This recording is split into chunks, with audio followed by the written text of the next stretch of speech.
Ce qui m'a choqué le plus, c'est que tous les jours, il puisse se passer des choses choquantes, quoi, et que ça choque personne, quoi. Moi, en centrale, je faisais du contrôle non destructif, c'est-à-dire que j'utilisais des techniques de contrôle, radiographie, ultrasons, magnétoscopie, ressuage, des techniques qui permettent de voir en surface ou à l'intérieur d'un matériau, du métal ou du béton, de voir à l'intérieur qu'est-ce qui se passe, est-ce qu'il y a des fissures, est-ce que c'est en train de casser déjà de l'intérieur, hein.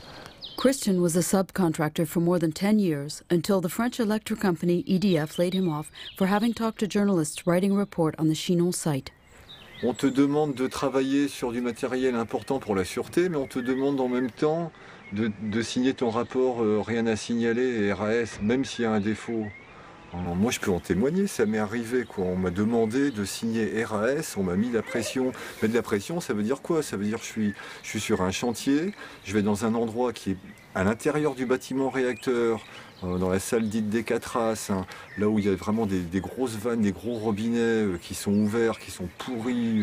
Et donc on annonce au robinettier, bon bah non, on peut pas signer RAS, quoi, il y a un problème sur le truc. Ah non, faites pas les cons, putain, mais c'est pas une fissure, ça c'est juste une rayure, déconnez pas. Alors, on dit ben non, nous on est pro, on connaît.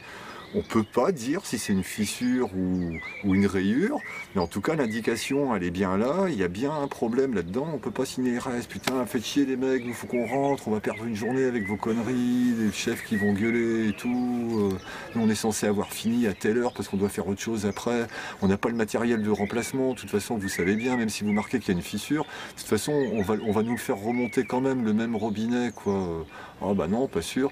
Nous, on est obligé d'appeler nos chefs aussi, qui nous demandent de refaire le contrôle. Ils reviennent encore une fois, ils nous font refaire le contrôle devant eux. Le chef de l'arrêt de tranche, il veut pas entendre parler de ça, il descend aussi. Tu vois, d'heure en heure, d'une part, on a refait 4 ou 5 fois le contrôle, donc je me suis repris 4 ou 5 fois la dose, quoi, tu vois. Et ils me font tous la danse des sioux autour, ils sont là à 10 ou 15, allez, arrêtez vos conneries, vous faites du zèle, il n'y a pas de défaut, voilà. Maintenant, bon, alors il y en a qui s'entêtent comme moi, quoi, tu vois, non, je ne signerai pas RAS, sachant très bien qu'il y aura un autre collègue hein, qui, lui, ils vont lui faire refaire le contrôle et lui, il va le marquer RAS, le machin. Mais bon, voilà, il y a des gens comme moi qui le font comme ça.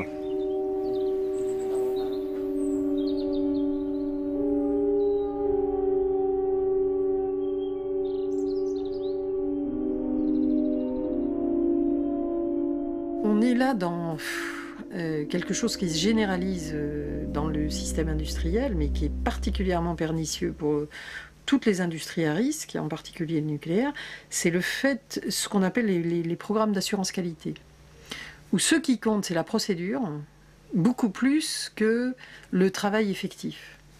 Et ce qu'on te demande, quand tu sors d'une centrale après être intervenu comme robinettier, comme décontamineur, etc., c'est de dire que tu as fait ce que tu devais faire selon la procédure qui t'était imposée. Alors, qu'est-ce qu'il y a comme risque? Lisez, dans votre analyse, c'est quoi? Risque d'alarme. Alors, qu'est-ce que vous faites en cas d'alarme? Les sociologues du travail savent très bien qu'il y a toujours un écart entre le travail prescrit et le travail réel. Faire écrire à un travailleur qu'il a respecté la procédure et qu'il a fait ce qu'on lui avait dit de faire, c'est en fait lui déléguer complètement la responsabilité, c'est-à-dire que le jour où il y a un pépin, on va rechercher le bordereau pour voir qui a fait l'intervention. Et c'est celui qui a signé qui va se retrouver être le responsable, même si toute la chaîne de responsabilité, elle est au plus haut niveau.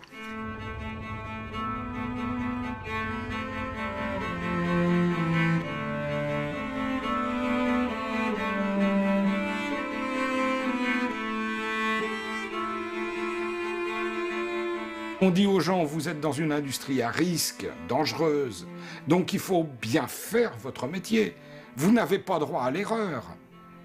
Et on leur donne de moins en moins les moyens de bien faire leur métier. Donc soit on se désinvestit, on dit bon allez ras-le-bol, terminé, moi c'est fini, vivement la retraite, etc. On se désinvestit, ou on choisit d'aller une vie, faire du foot, faire autre chose, et puis le boulot, basta. Donc on se désinvestit, ce qui est dangereux quand même, quand on bosse dans une industrie nucléaire. Ou on reporte les contraintes sur le sous-traitant, après tout c'est pas moi, c'est l'autre, et puis c'est l'autre qui va en chier, c'est pas moi. Ou alors, on est encore plus dans son métier, on veut tenir, et quand on ne peut pas tenir et qu'on veut tenir, ben, on pète les plombs. On pète les plombs. C'est ce qui arrive. Moi, je suis un fils d'agent d'EDF. Je suis né sur le barrage de Serponçon, à l'époque du développement de l'hydraulique. Donc j'ai vécu, on s'adapte bien sûr, mais j'ai vécu quand même une évolution d'entreprise assez phénoménale. Entre EDF, service public, et EDF, société anonyme quand même, c'est un sacré choc culturel. Donc il y a déjà ça. Et puis après, à titre individuel, j'ai vécu un véritable harcèlement au cours de ma carrière qui m'a amené une dépression grave.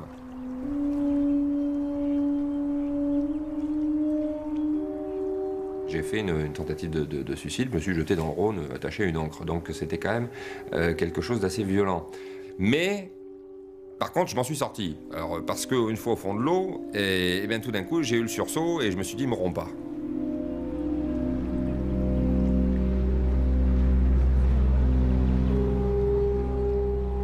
On dénombre 13 suicides de collègues, donc des suicides qui nous font mal à nous, puisque ce sont des salariés avec qui on travaille depuis des années, notamment mon pote Dédé qui vient de se suicider là dernièrement en se jetant en voiture à la falaise.